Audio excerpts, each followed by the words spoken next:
Okay. Okay.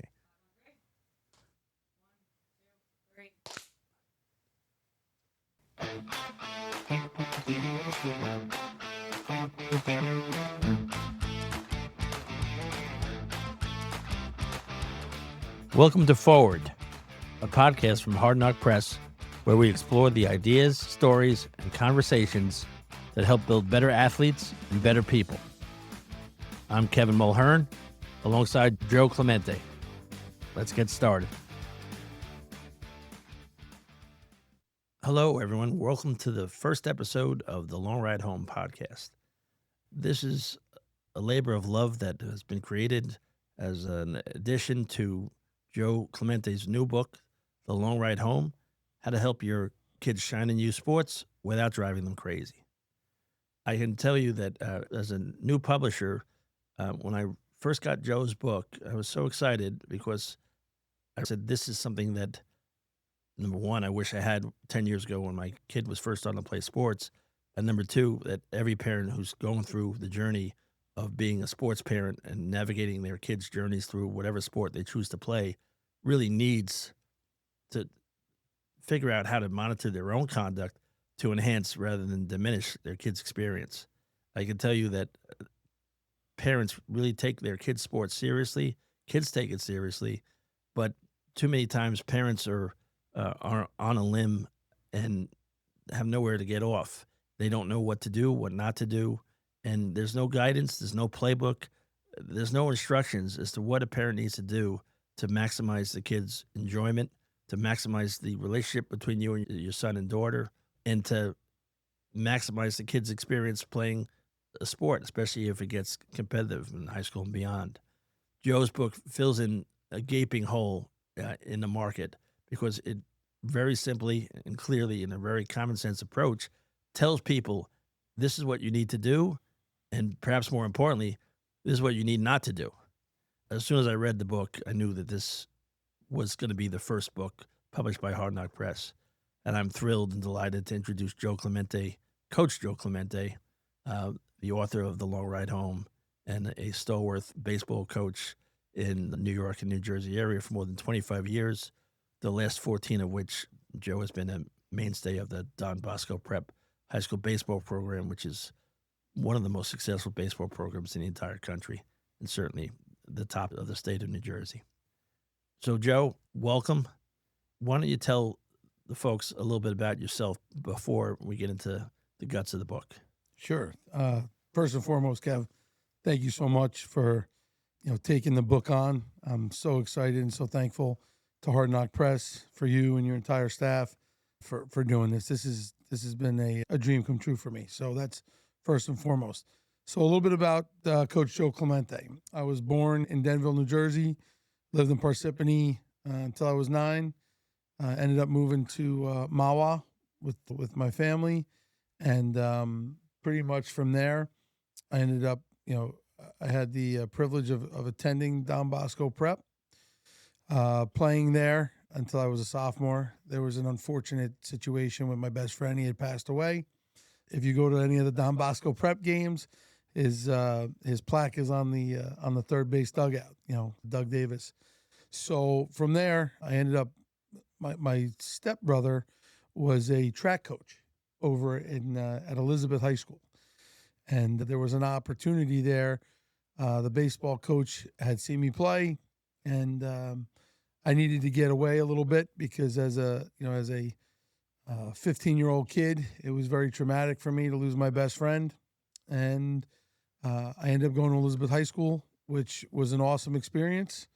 I ended up playing both baseball and football there. You were actually all-state in both baseball and football, right? Yeah, I was very fortunate. I was an all-state catcher, and I was an all-state kicker. My senior year, I was actually a preseason All-American for both, which was pretty awesome. And from there, I had an opportunity, football and baseball-wise, to play in college. I had a bunch of offers to kick in school and then also play baseball. And for me, I was extremely fortunate to get recruited by Mississippi State, Coach Ron Polk. He really wanted me to come in and he brought me down there. And Coach Jackie Sherrill wanted me to kick there, so having an opportunity to do both was an honor. I went there. I went to Mississippi State. I was there um, for a year and a half, no, 2 years. I apologize for my first 2 years, and I got into a really bad car wreck, which was crazy. I wasn't driving. It was unfortunate. I was in the hospital for a while, and when I got out, I had lost a ton of rotation in my hips. They told me, I was going to be lucky to walk again. And then 7 months later, I finally stepped on the field, but it was hard. I had lost everything that I had had when I was in high school. It was just I had to rebuild everything from scratch. And I thank all the people that were there to help. But I was fortunate enough to I ended up transferring closer to home, which was I ended up playing at the University of Maryland College Park. I played the rest of my career there, and then I got picked up as a free agent pick from the Detroit Tigers. And you actually earned your way into the Maryland Hall of Fame, correct? I did, yes, sir. I was very fortunate to have that opportunity, and then I had an opportunity to play some pro ball. I got injured. I had torn my rotator cuff. It was actually from the accident. I never got it surgically repaired. I tore my rotator cuff in 3 areas, and I tried to rehab it, kept playing through it, but finally got the best of me. So I got released, and I ended up playing some independent ball. So when you say professional ball, you were with the Detroit Tigers organization for a time, correct? Yeah, I was in the minors, Right. but once I got injured, I ended up going and playing indie ball, which was awesome. Had a ton of fun, met a lot of great people, and then from there, once I got done with that, I ended up coming back home, and I got involved in training young youth athletes, and it was awesome. Like it was my calling. I loved it. I started training kids, started coaching kids, and I think that's like when the first set of club baseball actually started. It was so long ago. I was there training and coaching for almost a year, and then I got asked. I got an opportunity to go overseas, and I got asked to coach a team in Italy called Codogno, and it was the northern part of Italy. It was beautiful, phenomenal. I went there, and that was a test. I didn't speak the language. Thank God I had an interpreter who was my assistant coach and didn't hate me. You know what I'm saying? I had to be able to trust him, and That was a gift. that was huge. Daniele was huge, and then we ended up going out. We weren't supposed to do really well, but we actually ended up winning the entire thing. So it was an awesome opportunity. That's Italian League World Series. Yeah. So it was awesome. We ended up winning the whole thing, ticker tape parade and everything. And I was the youngest manager to ever win the World Series. They told me that I was manager of the year. And when I came home, my mom was actually sick. So instead of going back, I ended up staying home. And then I got right back to where I was with coaching kids, training kids, and I loved it. And that was where my passion was. And I just wanted to be able to help kids and athletes, give them knowledge that they would not receive until they got to that level, whether they played varsity baseball, collegiate baseball, or pro ball. So for me, it was fun, and it didn't feel like work because I was passing down knowledge and getting paid for it. So I was like, this is awesome. Eventually, I got to the point where I had a ton of clients and I had an opportunity to open my own place. And that's what I did. And it went really well. We grew from there and we started building club teams. And that's that's really where this all started to stem from, right? I met my beautiful wife. We got married. We ended up having kids, Joey being my first one. And that's where this book came from, right? This book started with that situation with my becoming a parent and trying to be a coach and a parent, and then seeing everything that was happening in in the sports world with and how parents were treating these athletes. Well, we're going to get into the book in just a second, but yeah, I just want to tell the viewers that you and I first met in 2023 when you were coaching junior varsity Don Bosco Prep baseball team, of which my son was the center fielder. Yeah, he was awesome. And I can tell you, as a dad, the Don Bosco Prep culture has a lot of pressure for kids. It's very, very highly competitive program. Mike Rooney, the head coach, likes to say that kids are competing with each other every single day in practice, because it's true. Because even if you're playing and starting, there's 2 or 3 kids on the bench who are really good, who are pressing you because they want to get their time on the field. So there's a lot of pressure in the Bosco program. And one thing I could say that, and my fellow parents, I think, would agree with me, you were great at making the pressure work for them, not against them, and making sure that despite all that pressure, and there's a lot of pressure in the Don Bosco program, the experience was still a very joyful and fun experience. And the kids had a blast playing for you. I saw it. I was really impressed by that. And years after the fact, when you come and tell me after your team, the 2023 junior varsity team, wound up winning the whole thing, the New Jersey State Championship non-public A, as well as the Bergen County tournament. After that was done, Dennis's high school career was over. You came to me and said, I have a book and I want to see if you can do something with it. And I read it. And like I said, I was blown away by how much it reaches parents who really don't have any guidance anywhere else as to how to conduct themselves when raising kids who are competitive athletes. And I was really incredibly impressed with the book. That's why we were so eager to publish it. We published this as our first book out of the box for Hard Knock Press. I'm really proud to do that. And I really think that this podcast, which we're going to be doing now regularly on a weekly basis, is going to also help a lot of people. Unfortunately, in today's world, people in general are reading less and less books. There's a lot of people who really communicate now through visual medium and the like, podcast, YouTube videos, Instagram videos, you name it.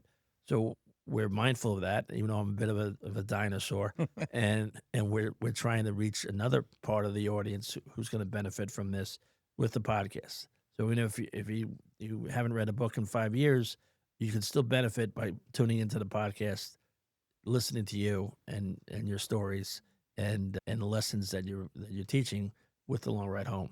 So I'm really happy that this podcast is now going to be a regular weekly event, and it's going to, I think, enhance people's enjoyment of your book. And folks, read the book. It's worth a read. Read the book. You can get through it. It's got a couple hours of your life, and it's really going to help you.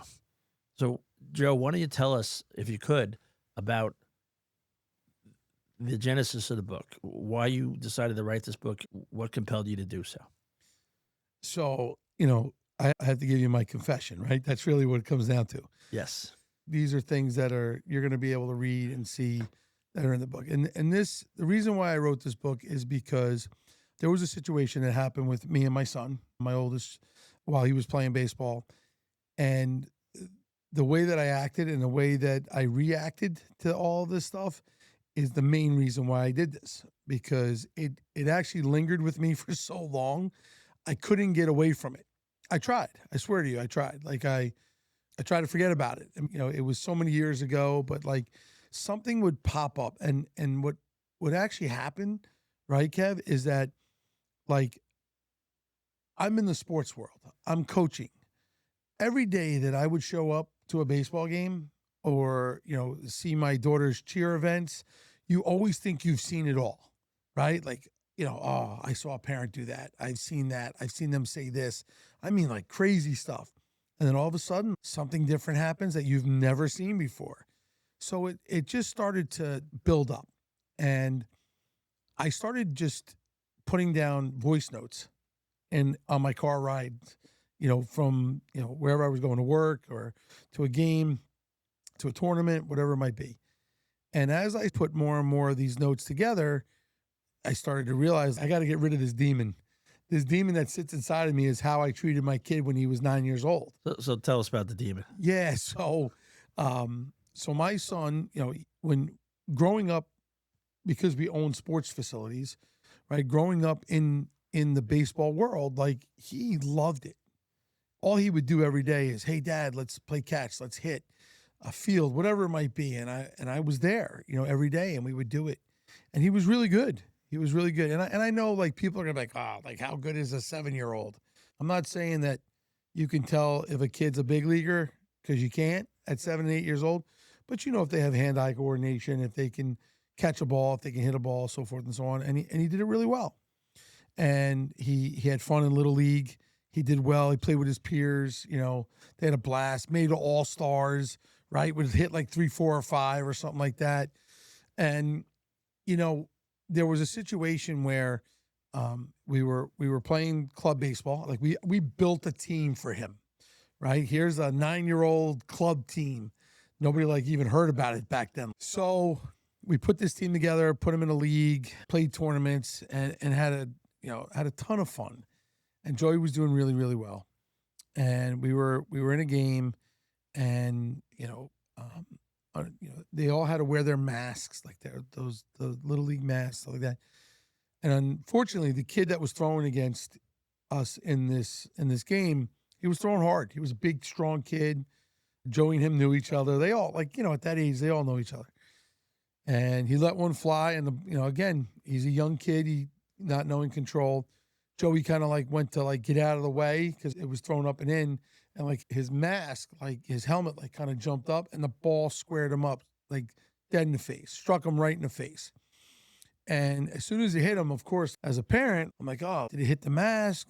But he went down, and when he went down, like he wasn't moving. We were like, oh my god! So my wife, of course, sprinted out of the stands. We got to the home plate. The umpire was there, even the other coaches, and there was blood everywhere. Right, so the seams had cut his face up pretty good on his cheek and stuff like that. I think he still has a scar across his eye, and he started coming to. I don't know if he was knocked out. I don't think he ever lost consciousness, but I think he was so stunned at the moment. So Standing 8 count at least, right? yes, he got up. Right. You know what I'm saying? I got to give him props for that. But we rushed him to the hospital. Fortunately, they did all the CAT scans, all the X-rays, stuff like that. Thank God nothing was like seriously damaged, broken, just bruised really, really bad, needed stitches. And, again, as a first-time parent, he's my oldest. How do you handle it? Right? Like when I got hit in pro ball, and I took a couple of good fastballs in the ribs, trust me, at 99, and it felt like a gunshot. But you wake up 3 days later and you're like, hey, let's get after it, So I'm expecting the same thing. That definitely was not what occurred. So after he healed up, got him back on the field, very, very timid. Afraid of balls being thrown at him. Didn't want to field ground balls. Was afraid of getting hit in the face. Definitely didn't want to get in the box. Right. And it got to the point where he would get into the box. He would stand like, I think his toes were on the batter's box, like the furthest part. He was a left-handed hitter. And it was either a strikeout or a walk. He wouldn't even swing the bat. And my wife kept telling me it's just going to take time. It's going to take time. I'm like, come on. Like, he got hit in the face. He loves the sport. He was so good at it. Even major leaguers sometimes react that way. I remember Paul Blair, who was a really good player for the Baltimore Orioles. He got hit in the face, and he was never the same. He was always bailing out every single pitch. He was bailing out instinctively. Oh, it's tough. It's tough for even major leaguers sometimes. But as a parent and as a coach, I couldn't put those two pieces together.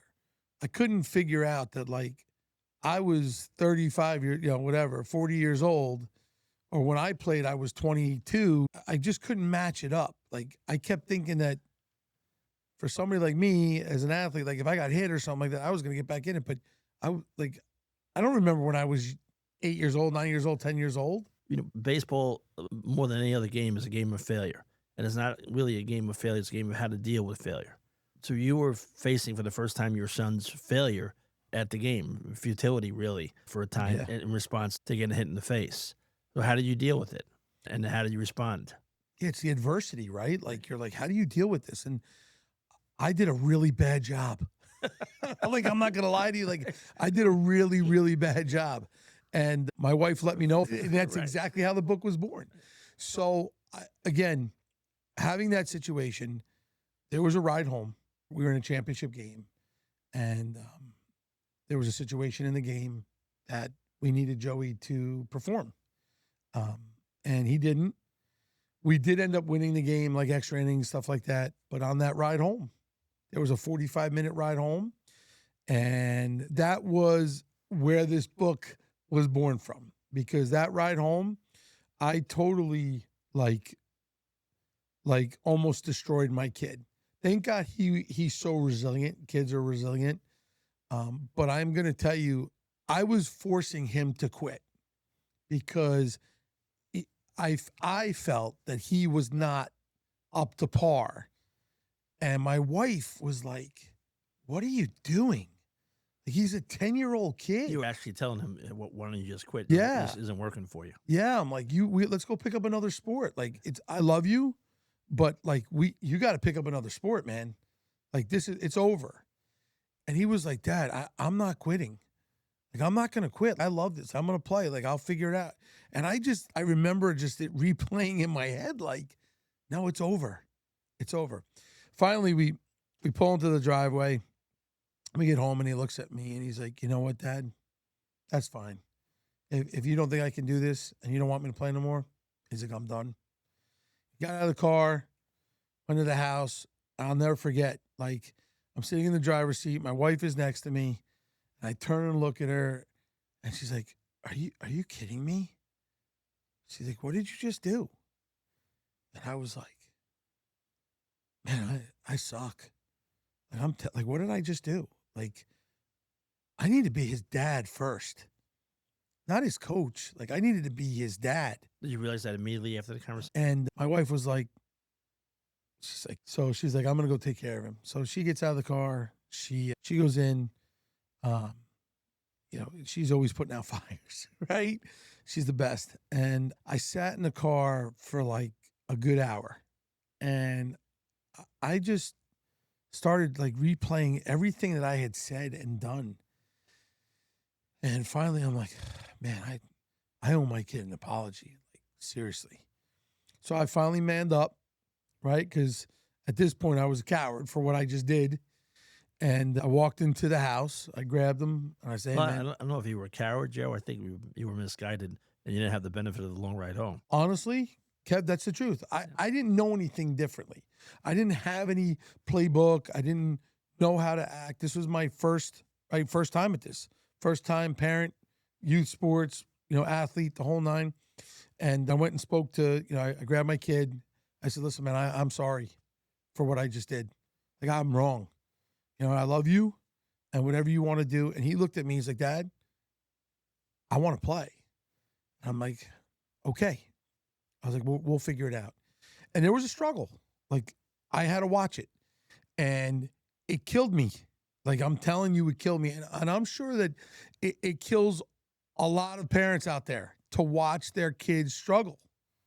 Right? Like, because all we want to do, honestly, I would like to believe that 99.9% of the parents out there, they just want to see their kids succeed. They want them to be better than we were. Especially when you realize how hard your kid has worked at perfecting the craft, how much they practice, how much they've lifted weights, how much they've done everything they can possibly do to put themselves in a position to succeed, and then they still fail. And it's frustrating. And you're not frustrated so much for yourself, but for your kid. You want them to be the best version of themselves they can be. And when they don't perform and don't have results on the field, it's hard to deal with as a parent. And parents, again, I'm telling you this from experience, from many bad acts of conduct on my part, you just don't know how to handle yourself. My kid used to drive me crazy when he took a call strike 3, and every time he'd do so, I would yell out, "Swing the bat!" in a really loud, nasty way. Swing the bat from behind home plate too, right? Well, wherever I was, Yeah, as yeah, close yeah. as I could be. Of course.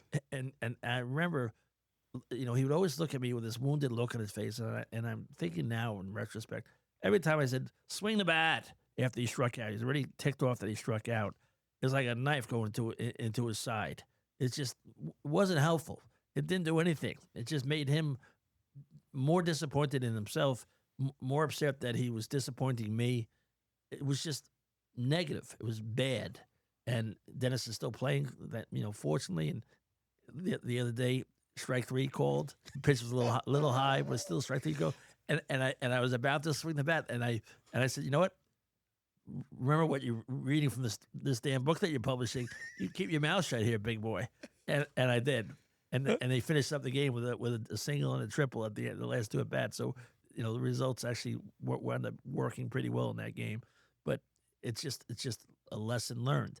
You have to really be very careful about how you act and speak to your child at all times. I am very fortunate that what happened in that car ride home did not destroy my kid. He's battled through adversity. He's now, 6'2", 230, hammering baseballs all over the yard. He's a prospect, all that good stuff, right? Like Dennis, he's so fortunate to be playing in college. I mean, he's a stud, right? So I'm very fortunate that he's he overcame that. But here's the truth of the matter. It killed me. And every time, I'll tell you how it replayed in my mind, and you're going to laugh at me when I tell you this, is that every time that I would see something happen at the field, right, after a game, as kids are walking into the car, getting into the car, like I would see kids getting into a vehicle, and as as the door is opening, like you could hear the parent be like, Johnny, what did you do? Like, how did you take that? And you're like, oh man, like this kid's absolutely gonna get destroyed in that car. So it just kept resonating, and every time that I would see it happen, and Kev, the crazy part is, it happened way more than it should have. It happened every game, every practice.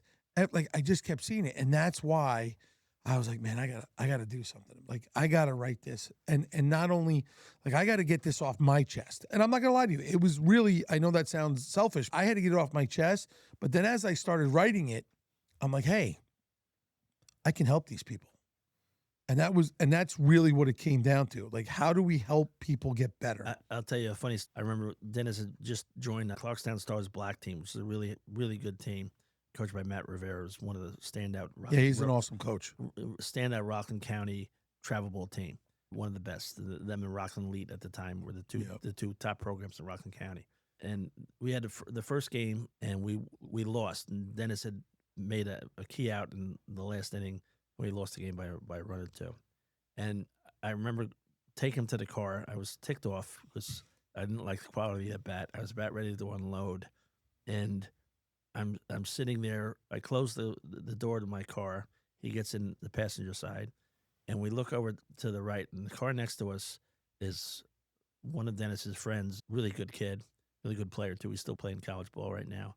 And his father is unleashing a tirade of like I've never seen, where the eyebrows are to the top of the head, spittles coming out of his mouth, hands are waving wildly. And before I could unload on my kid, we looked over at the scene unfolding in the car next to us, and the both of us started to laugh. And I actually held my tongue. The criticism was muted that day because we realized the absurdity of it and looked at the parent and child right next to us dealing with the same stuff that he was about to deal with in 10 seconds. So it's just kind of comical sometimes. And this guy, I can tell you the parent who did this, great guy, loves his kids, really good father. Yeah. Just was a wild man in that moment. And I was a wild man too at times during Dennis's career as a youth athlete. And when I say wild, I mean unrestrained, unlimited, no boundaries, no sense of decorum, just all bad things. And I really wish I had a book like yours to help me back in the day. I really do. And that's why I think your book is so valuable for people now, especially if your kid is just starting in sports. Read this book. It's going to help you so much. It's going to help your kids so much. It's really going to make your experience a heck of a lot more enjoyable. That's the goal. Yeah, 100%. I have a really cool story for you that you'll enjoy. So Ken Caminiti, God rest his soul, right? I was very fortunate that we were at a golf outing together. and I got to play golf with him. Former All-Star Houston Astros third baseman, right? Yeah, just absolute stud, just MVP one year. MVP. Yeah, just a great dude. And he was probably one of the funniest people he ever met. Okay, and monster, huge, like jacked, right? Hits golf balls like 700 yards, and we're talking and like how crazy parents and youth sports are. And he's like, well, honestly, things don't change that much. If we don't train them, like if we don't help people now, they're not going to change. He's like, check this out. He goes, so a while back, he goes, I was in spring training and I was playing third base. And whether I made a play or I didn't, there was this gentleman who was sitting in the third base area and would just chirp the hell out of me. Like, I mean, every negative thing I can't even say on this podcast, right, that he was telling us, and we were laughing hysterically. And the guy was like, you're terrible, like, go home. So he gets almost through the entire spring training, okay? And the last week and a half, the starters will play the first 3 innings, get a couple of the bats, and then they get to the locker room, and they can do whatever they want. They can stay and watch the game. They can go home, right? They've done their job. So what he ends up doing is he plays like 3 or 4 innings. He goes into the locker room. He puts his civvies on, and he comes out, and he sits right next to the guy who's heckling him. And he said, if I could tell you what this guy's face looked like when I sat next to him, I was like, was he big? He's like, wasn't a very big man. He's like, but I'll tell you right now, it was like almost like he saw Jesus when I sat next to him, right? And I said, well, how'd you handle it? He goes, before I could even get a word out, like the guy started apologizing to me. He's like, Mr. Clemente, I'm so sorry. Like, I don't know why I say those things. And he looked at him, he goes, listen, he goes, look, I get it. He goes, but please understand, like, this is my job. Like, when I come out there, like, I work really, really hard to come out and play as good as I can, right? To be the best player I can be. But this game is really hard. Like, it's the hardest sport in the world. Okay. He's like, I'm doing everything I can for my team first, but like, I want the fans to enjoy it. Like, I understand that you pay money to come in here and watch us play. He's like, so I want to give you everything I have. He's like, so let me give you this example. He goes, what do you do? And the guy was like, I think he said like he was a computer programmer or something like that. He said, oh, so you sit at a desk, right? Like you do all your stuff. He's like, yes, I have an office. He said, okay, let me just imagine this. He said, could you imagine if I came to your job every day and pulled up a chair, right, in your office, and every time that you went to do something, I started screaming profanities at you and telling you how bad you are and how terrible you are and you shouldn't be here. He said, how would you do? He looked at him like he said that it was like an epiphany. The guy actually looked at him and said, I'm sorry, because I couldn't handle that pressure. He's like, I would fail miserably and probably get fired, and I wouldn't be able to take care of my family. So in that moment, that guy realized the amount of pressure that he was putting on these guys for no reason, right? Like, wow, like, what am I doing? So the cool part of that story is that they actually became really good friends. Ken bought that seat for him for every spring training and invited him out to see them play and got them tickets and bring him out. They actually became pretty cool friends. Again, God rest his soul before he passed away. But that story always stuck with me, right? Because like I use that. I talk to parents. I'm like, could you imagine? Do you know what you're doing to your kids? And again, I'm not the guy to be like, don't train hard. I'm not trying to tell you not to work with your kids or make them tough. Joe, I mean, you're a product right now, the last 14 years of Don Bosco Prep, which is, I think, and I'm biased, but I think it's the best program in New Jersey for baseball. And it's also probably the most competitive and the most pressure packed. It takes a special kid to navigate 4 years of Don Bosco Prep baseball. It's not easy by any means. Nope. So, what do you think is the biggest problem right now in youth sports that you see all the time? And when I say youth sports, I mean anything from 7, 8 to end of high school. Well, it's the parents, right? Not every parent fits that mold, but I think that every parent, everybody thinks their kid is a big leaguer, the next big leaguer, or has aspirations to be the next Derek Jeter. And I get that, right? I don't think we can fault any parent that wants their kids to be successful. Okay. But the way we go about doing it, we can control. Okay. And I think you need to be realistic. Now, you talk about Bosco. I'm very fortunate to be a part of that staff. Okay. Very humbled too, because what Coach Rooney has done with that program and Coach Dwyer, all the coaches, Jimmy, Jalalia. I mean, it's phenomenal. Okay. We're biased, right? Being the best program in the state of New Jersey. But I'm going to tell you that our conference, like the Big North, you know this, how tough it is. Any of those schools at any given moment could be the top team in the state, maybe even in the country, right? So, you got to tip your cap to anybody who plays in that conference or is a parochial school in that area. And I don't want to take away from the publics, right? There's a ton of really good public programs too. But, because of where I coach, I see more of the parochials. And it's the pressure, right? You ask me what it is. It's the pressure from outside that gets to these kids, right? When nobody realizes how hard, I think you said it earlier, how hard these kids work. It's no longer like, hey, season to season, it's 365, right? These kids are training, they're lifting, they're hitting, they're throwing, they're fielding, they're doing mental stuff now, right? As parents, we need to help them. Like, we need to guide them into that. I can tell you, Joe, people from outside the program have no clue how hard they work. I don't think they would estimate that even a fraction of the actual effort that goes into it. I mean, it was pretty extraordinary. And that's one thing I tip my cap to Mike Rooney for, because he really has those kids buying in that they're going to get every ounce of ability out of each other. And it's not easy to do that, but they will take every step to maximize their ability, to maximize their performance. And it doesn't happen all the time. I mean, Bosco loses games. We get beat, but I think we never get beat by a team outworking us. We get beat sometimes. Baseball's a funny game. Ball bounces a certain way, and you run into a hot pitcher.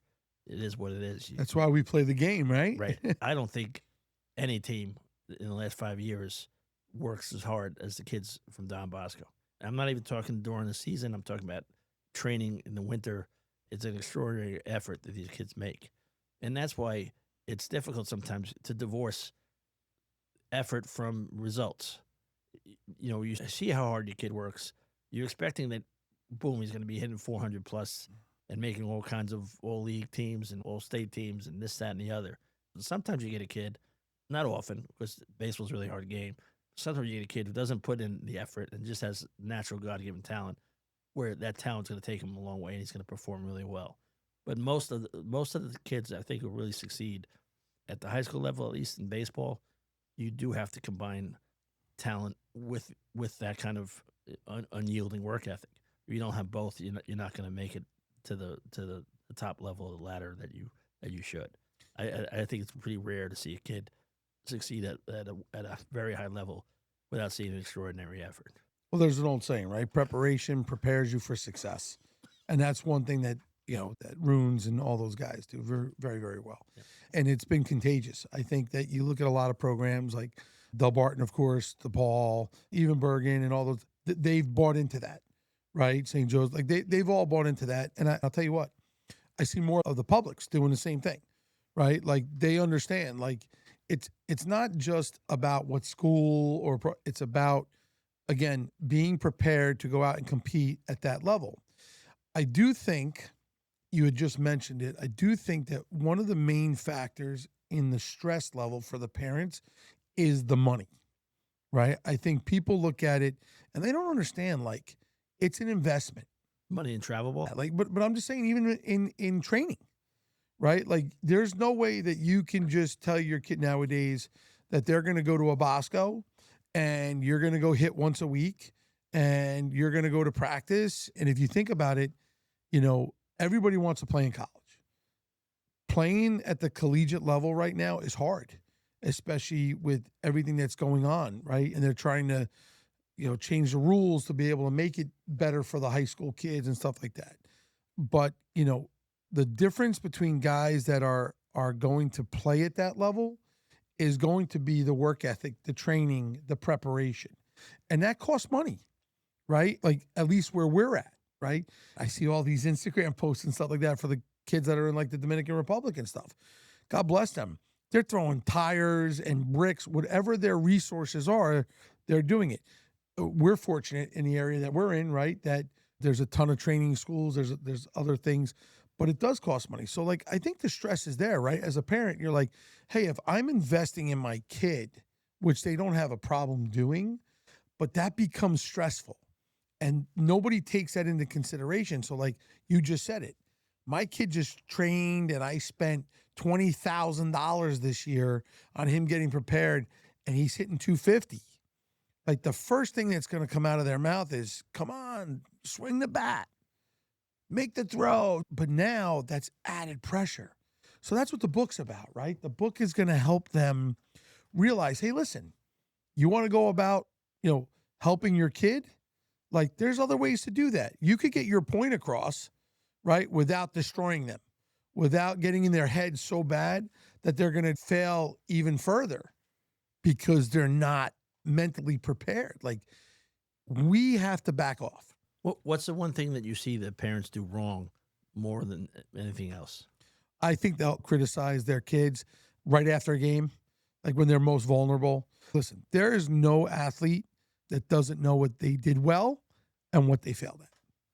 So as soon as they get in the car and you're like, hey, you suck at this, you should have done this better. You did, like, why didn't you start it the other way? Why didn't you be like, hey, man, you did awesome today. You know what? You went 0 for 3 today, but you barreled 3 baseballs.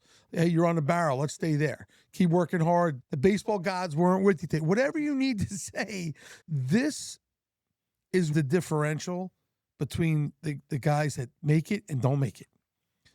It's usually not physical, right? When you get to that opportunity in the minors or college baseball, everybody works hard, right? Everybody's strong. Everybody can run. Everybody can hit. Everybody can throw. They can do all the metric stuff is like, yes, but it's the mental, right? And here's the thing. The mental side of it starts at home. The parents and even the coaches and the mentors, like they got to understand what they're dealing with. Like they got to understand what their athlete can handle and what they can't.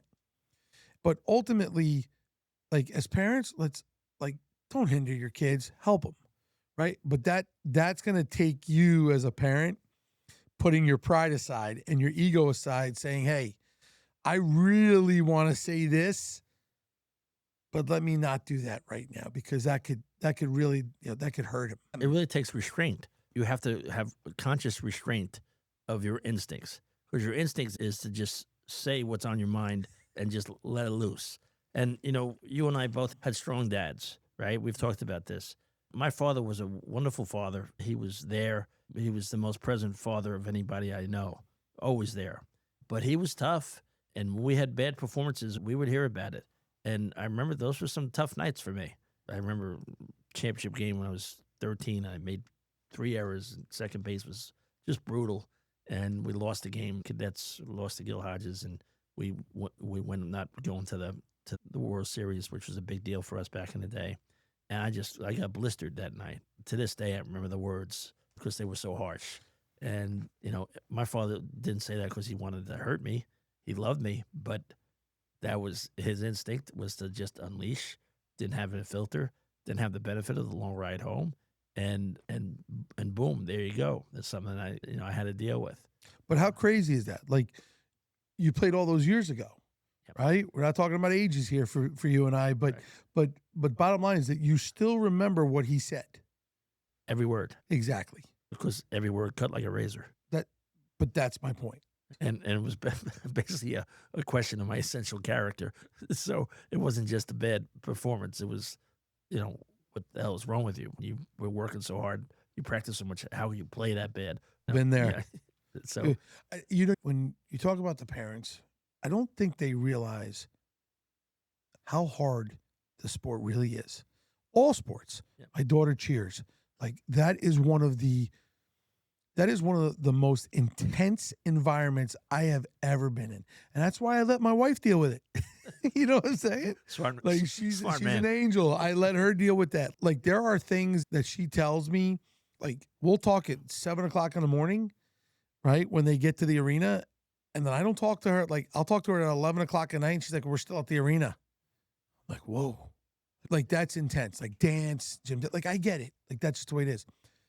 But parents need to understand a couple of things. One, our kids are never going to play or compete and try to fail. They're not going there to fail. They're going there to succeed. But the parents don't realize how hard that truly is. Like to be successful all the time, all the time. Be consistent. And that's really hard. I even stress that with Dennis to this day. You know, he's playing college baseball now and he's starting. I said, just one hit a game. Just just be consistent. Get that one knock a game every game, and you'll have the occasional games where you get two or three, and you're golden. Just consistent. What you want to avoid is the long offers. Yeah, of course. And that's true of every sport. What do you think about it? But it's anything, right? It's whether they're competing, right? You're an incredible success in what you've done your whole life, right? And but you don't show up, right? You don't show up to fail, but there are times that it happens, right? And it's being able to cope with that. And I think that's where that's where the missing link is, right? But this, right, the long ride home, and I think that's why you loved it when you told me, is that fills the gap. That connects the pieces. I am a big proponent of striving for greatness. And the one thing that I think that the long ride home does, it's a gift. It's a gift to parents because it really is a playbook for parents to learn how to be great parents. And to be a great parent, it's not easy. And we're not going to always succeed, but at least try to be a great parent. Read this book, and your chance of succeeding at that is a heck of a lot better than if you don't read the book. And I liked your chapters about silence. How sometimes silence could be a really harsh weapon. The silence denotes disappointment and you being upset, and the kids feel that. They can feel sometimes the heaviness of your silence in a way that's gonna be counterproductive. Your book really explains in a way that I've never seen before in any other book or forum. No matter how well your kid does or doesn't do, be supportive. You're always his cheerleader. You're always his parent. You don't always have to be his coach. And that's hard for a lot of us because a lot of us have coached our kids. Very hard. Talk about that a little if you could. Yeah. So first thing, I mean, just touching base on the book, right? And you've read it multiple times, right? About 50. Yeah. Exactly. I think the one thing that I am extremely proud of is that the book is not just about like, oh, it's okay, Johnny. Like it's not about like It's not everybody gets a trophy. Exactly. Right. It's the bottom line is it goes through like even the school of hard knocks, right? Like we were talking about, like you're old, you're tough, you want to be able to do that. Yeah, no problem, man. I get it. Like we all want to do that too at some point. But the difference is that one, the first thing that's got to happen is the parents have got to want to be able to help their kids, right? There are going to be a ton of people that are going to look at this book and they're going to be like, "Oh man, this book looks great, but I don't want to change." I would say, it's interesting, Joe, because you were a very highly competitive, successful athlete in your own day when you're playing days. You've coached in highly competitive, highly pressurized environments. This is not a book. Everybody gets a trophy. Kumbaya. Let's all hold hands and celebrate our 11-1 defeat. This is not Exactly. This is not that book. And in fact, I think this book is going to be more beneficial to the School of Hard Knocks guy, to the old school tough guy approach, who has that old school mentality that you always got to be pressing, always got to be in your kid's grill, always got to be criticizing and pushing and pushing and pushing. This book is for that parent more than anybody. Yeah. You're going to be slightly resistant to it at first because it forces you to look in the mirror and say, okay, this, you're going to recognize yourself in this book. You're going to recognize yourself in those pages. And sometimes you're not going to like what you see. And you have to be brave enough and honest enough with yourself to understand that maybe there's a better way, a slightly different way that I can incorporate into my life, into my relationship with my child in a way that's going to be better. The subtitle of the book, How to Help Kids Shine in Youth Sports. Shine meaning to do the best they can to maximize their effort, maximize their results, and most importantly, to maximize the joy they have in playing. And that's the one thing that really comes out. And I saw it firsthand because I was sitting there in the stands every game watching you coach. You really knew how to maximize the ability of kids to play in a highly pressurized environment and still have a ton of fun. And that's no easy trick sometimes. Well, again, going back and talking about the parents that have to look in the mirror, right? It's ego. That's all it comes down to. It comes down to ego, right? And again, when doing this as a coach, as a parent, what I've learned over the last 25 years is you got to put your ego aside. And that's not just for my kids. Right? As a coach, I need to do it for all of my players. I need them to understand like where I come from, right? And what I'm expecting. And if you go out and do right what I ask you to do, there's got to be a point where you got to reel them in and say, hey man, awesome job. And I think that's what makes the game fun. It's like being on a golf course, right? I'm terrible. But if I go out there and out of 170,000 shots that I take on the course, if I hit one good shot and it lands 3 feet from the pin and I knock that thing in, I'm coming back tomorrow. You know what I'm saying? I want to come back. So being able to go out and say, hey, you know what? I asked you to do this. You did it. Hey, awesome job, man. Those couple of words is going to get those kids inspired to be able to want to go work harder to come back the next time and do that more often and be better. And not just for the coach or their teammates, but for themselves and their parents. That's what parents don't get sometimes, right? It's heavy. It's heavy leaning on them like that. Well, when you think about it, Joe, I mean, sports is really much about the mind. The strongest mentally is going to usually prevail. So, what are you looking to do, Joe, as far as getting your message out to parents? What specific message, one thing, if you could pinpoint, that you want parents to know when they read this book or listen to this podcast? So, I think the biggest thing is just being able to help them communicate with their kids, right? In a manner that's going to be positive, that's going to help their kids. It's about relationships, right? I just want to make sure that, again, doing this, and it meant the world to me, my relationship with my kids are extremely important, right? And whether they go out there and they're the best baseball, football, soccer, cheer, whatever it might be, if they're the best, paper boys, whatever it is, okay? I just want the Tiddlywinks champ. yeah, whatever it is, right? I just want them to understand that that our relationship is the most important thing. And I think that with this book, or I know with this book, that this is going to strengthen the relationships between parent and child. And that means the world to me. That's really what this is about. And when you think about it, Joe, that is so much more important than any results on any athletic field. You see that all the time, where parents are disappointed in their kids, and the kids feel a real sense of loss and that they haven't been able to live up to their parents' expectations. And that severs the bonds, the unique and rare and invaluable bond between parent and child. And that's a tragedy. Yeah, those tragedies, I think that's our biggest concern, right? You don't want those tragedies to affect your child, not just your relationship, but their relationships with other people, right? The way that they go about, like, there's like a trickle down effect, right? It's not just about the sports. You and I talk about this all the time. Our goal is to what?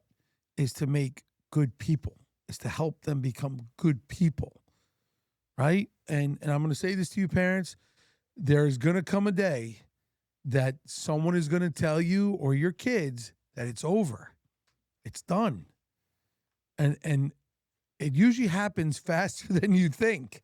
Okay? Like Dr. Wright said, you know what I'm saying? Like 13 years old, people are quitting sports and stuff, like baseball and stuff. But understand this is about becoming good people, raising good people, and having that bond and relationship forever.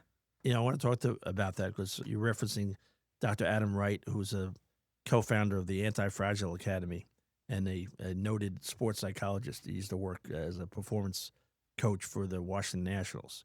So a pretty high level guy and very skilled. And Adam was kind enough to write a blurb for your book, and he wrote that most kids quit playing sports by the time they're 13, and the reason for that is because parents have robbed them of their joy in playing, and those are all tragedies.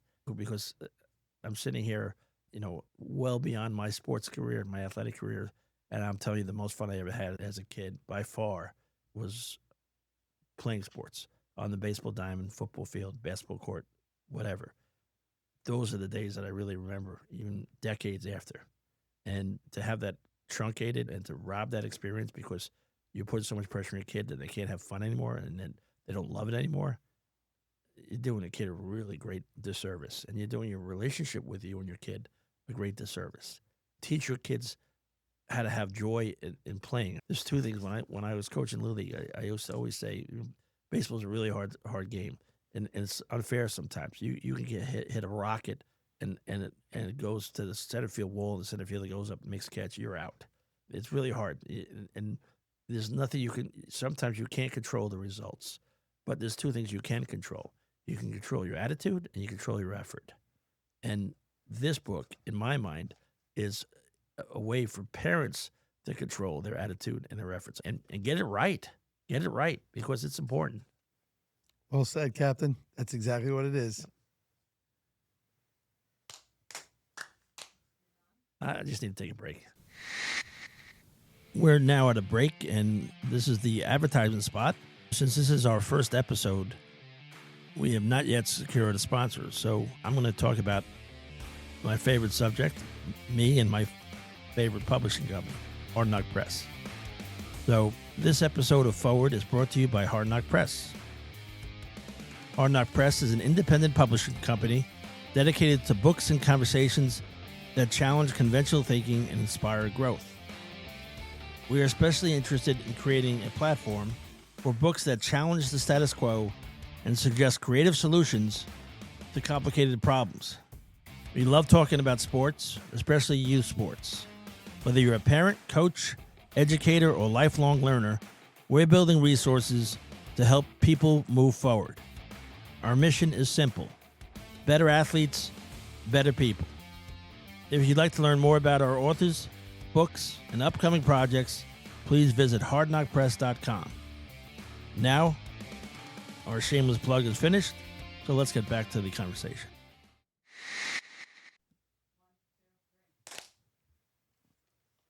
Welcome back to The Long Ride Home, Episode 1, with Kevin Mulhearn and Joe Clemente. Outstanding, Joe.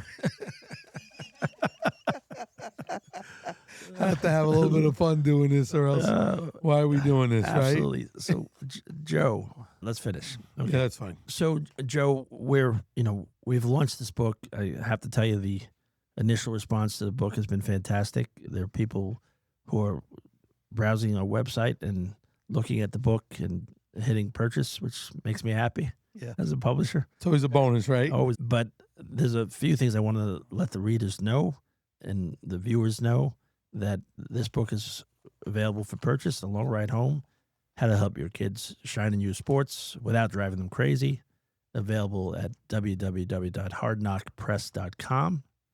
And we also welcome any reviews, suggestions, or any comments about either the book or this podcast. And you're welcome to send any submissions to hello@hardknockpress.com. Next week, we're going to be talking about the old school tough guy parents who approach this from an old school tough guy approach. And we're going to be providing some examples, providing some suggestions, and really gearing our discussion towards that segment of the parent population, which is a big percentage. It's probably the biggest, right? Well, at least in our circles. No doubt. Now, any parent who already feels that they're on the right path towards how to raise their kids in the youth sports environment, we suggest that you still buy the book because you're going to pick up some pointers, and I guarantee you're going to pick up some pointers that is going to help you in your own journeys. What about the audiobook? The book will be available within the next week or two. I haven't been in the studio when this audiobook is recorded. Joe did a fantastic job of recording the book in his own voice with the right inflections. And it's a story that it's actually a perfect book for a ride home. You got a doubleheader in Diamond Nation one day, and you got an hour and a half ride. You plug in this book in your car, learn something on the way there and the way back, and it might make the trip a little more fun, a little bit more educational.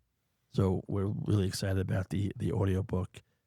We had a producer named Joe DeVito who helped us with that, and Joe was really kind, and he told us it was one of the best audiobooks he's ever done, and that's really high praise because he's done a bunch. So I'm mindful of the fact that people sometimes just aren't readers. Everybody's a listener. No doubt. If you like to listen, we have the book for you. That's awesome. Okay. Joe, is there anything that you'd like to add as a closing to this first episode of the podcast? I would just like to say thank you to all the people that have supported us, that is supporting me in this journey. Of course, with Hard Knock Press, with Kevin, Kat Murphy, Miss Gina, everybody that has made it so pleasurable. I mean, it's a dream come true. But also, I want to thank all of the people that are supporting us by buying the book and getting it out. It's been overwhelming. I can't thank them enough. The texts and the emails that I'm getting and the phone calls, just, after people are reading it, just saying how grateful they are that we put this out in the world. And again, it's kind of funny. We didn't start it this way, but the words that keep coming out is parent playbook. They're like, this is a perfect parent playbook. Like I had one of the dads call me and they were like, I'm going to read this like every week before I go to the tournament.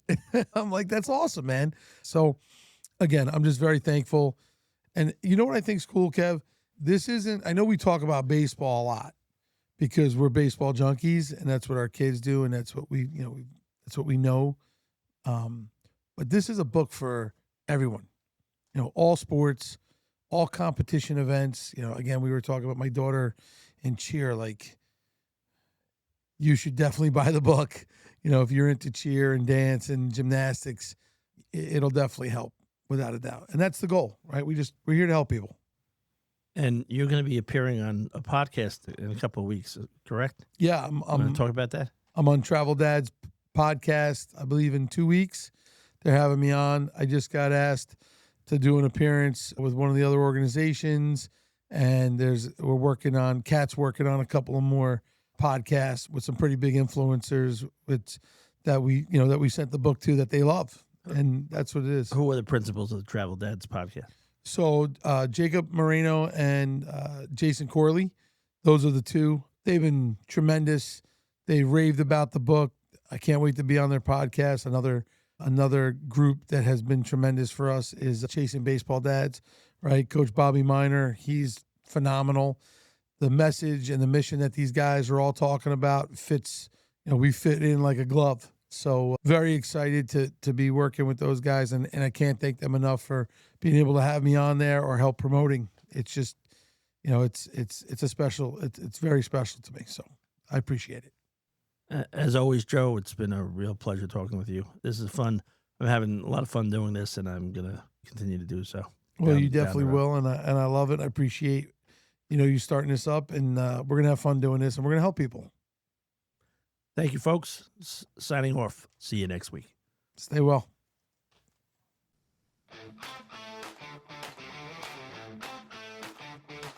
Thanks for joining us for another episode of Forward. If today's conversation helped you, we'd love for you to subscribe and share it with someone who cares about developing better athletes and better people.